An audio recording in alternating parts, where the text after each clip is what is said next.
Selamünaleyküm dostlar. 1 dekabr ayının 13'ü 2025-ci il. Bəzi arılar qismən salxıma keçsə də, sadəcə günəş doğanda, biraz hava isinəndə salxımdan çıxır. Lakin bu cür arılar ümumiyyətlə heç salxıma keçmir. Təxminən dekabr ayının 1-dən bu tərəfə bu arıya mən 1 kiloqram keç vermişəm, 2 kiloqramdan çox da bal vermişəm. Hələ də üzərində bu cür paket bal var. Şanlı bal verirəm bu şəkildə. Arı təxminən hal-hazırda 7 çərçivədədir, amma 7 çərçivəli arı yoxdur burada. Yəni 5 çərçivə dolduracaq arı nüfusu var ya yox. Yəni bu arını kifayət qədər daraltmamışam. Daraltmama səbəbim də odur ki, arılar yumurtadan kəsilsin. Yəni bu arının hal-hazırda bu çərçivəsində, 3-cü çərçivəsində bütöv başdan ayağa yumurtadır. Hətta mən son dəfə baxanda yumurta faizini bir qədər də artırmışdı. Yəni arını bəsləməkdə məqsəd arının yumurta atması deyil. Atsın deyə bəsləmirəm. Arı onsuz da yumurta atır. Onsuz da yəni qida istifadə edir. Arının bu 3 çərçivəsində demək olar kəmər bal bitmək üzrədir. Yəni qurtarmaq vəziyyətindədir. Ona görə arını bəsləyirəm ki, yəni qida sıxıntısı çəkməsin. Baxın bu arıda bir çərçivədə yumurta var. Sıxlaşdırılmayan arıdır. Amma baxın bu İtalyan cins arıda bu arı 3 çərçivəyə sıxlaşdırmışam. İtalyan cinsi arıdır. Bu arının da qidaya ehtiyacı var. Qida vermişəm, yəni şanlı bal olaraq.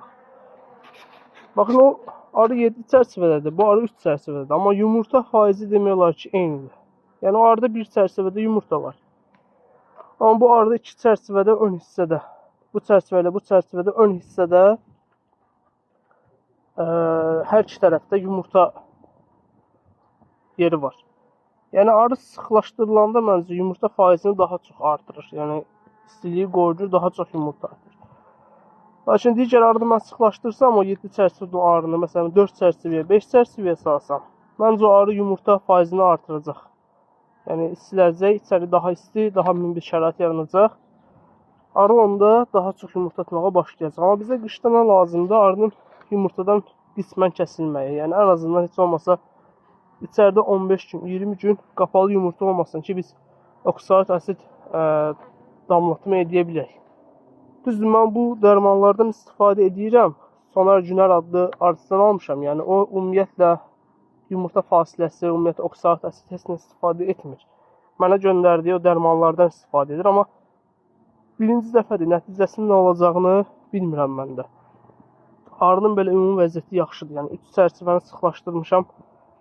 Arı dolu-dolu çərçivənin üzərində durur. Amma yenə də yumurta atımı hələ də var. Yumurta var deyə qidada istifadə edir. İtalyan cinsidir. Yəni yumurta atmağa daha çox meyilli olan arıdır. Bu digər də Bakvas cinsi arıdır. Və bu cür qismən salxıma keçən arı var. Yəni hava günəşlidir, hal-hazırda salxımdan çıxıb. Yəni arı qismən də olsa salxıma keçir. Hava soyuq olanda. Yəni bu arıda mən inanmıram ki, yumurta fəaliyyəti olsun. Zəif bir arıdır. 3 çərçivə sıxlaşdırmışam. Amma yəni yumurta fəaliyyəti məncə yoxdur. Açıb narahat eləmirəm. Əsas salxıma keçməyən arılara baxıram ki, qida problemi yaranmasın. Bu da salxıma keçməyən bir arıdır. Bu arını da sıxlaşdırmamışam. Yəni bu arının nüfuzuna görə saxlanılan çərçivələr çoxdur. Hal-hazırda 5 çərçivə üzərindədir, amma yəni 3 çərçivə belə salmaq olar. Arı qismən salxıma keçib, amma mən bilən yumurta fəaliyyəti dayanmayıb. Çünki 10 gün əvvəl mən bu arıya baxanda günlük yumurta larva var idi. İndi açıb narahat eləmək istəmirəm hal-hazırda. Yəni inanmıram yumurtadan kəsilsin. Çünki hava günəşli keçir, hava normal keçir. Arının vəziyyəti məncə yumurta var. Bu keçi və yaxud da qidanı arıya yenidən yumurta fəaliyyəti başlasın deyə vermirəm. Yəni qidanı istifadə edib az qalmasın deyə verirəm.